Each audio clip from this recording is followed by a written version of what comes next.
ഇവിടെ ഒരു നിലവിലൊരു MP കാണാനില്ലെന്ന് എല്ലാവരും ഉണ്ട്. ഈ ഇപ്പം ഈ ഒരു 2 മാസമായിട്ട് കുറെ വെയിറ്റ് ഷർട്ട് പഠിക്കുന്നുണ്ട്. വെയിറ്റ് ഷർട്ട് MP എന്നാ പറയുന്നത്. വെയിറ്റ് ഷർട്ട് MP ആയിട്ട് നടക്കാം, മനുഷ്യനോട്ട് കിട്ടുകയില്ല. അല്ല, ഞാനൊരു വോട്ടറാണ്, ഞാൻ വോട്ട് ചെയ്യല. അർത്ഥം മനസ്സിലായല്ലോ. ഞാൻ ഇപ്പൊ സ്ഥാനാർത്ഥി എന്നുള്ളതിലല്ല, ഞാനൊരു വോട്ടർ എന്നല്ല ഇന്ന് വരെ ആന്റോയ്ക്ക് വോട്ട് ചെയ്തിട്ട് വോട്ട് ചെയ്യാൻ പറ്റില്ല.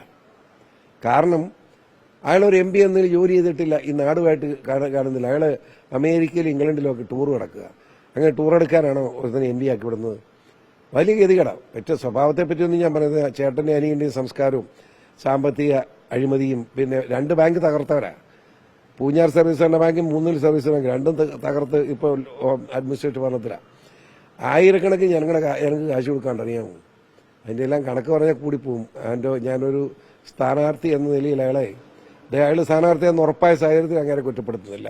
ഇനി അത് പറയുന്ന മര്യാദയില്ലല്ലോ. അതുകൊണ്ട് ഞാനത് വോട്ട് ചെയ്യാൻ പറ്റില്ലെന്ന്, അതാണ് പ്രശ്നം.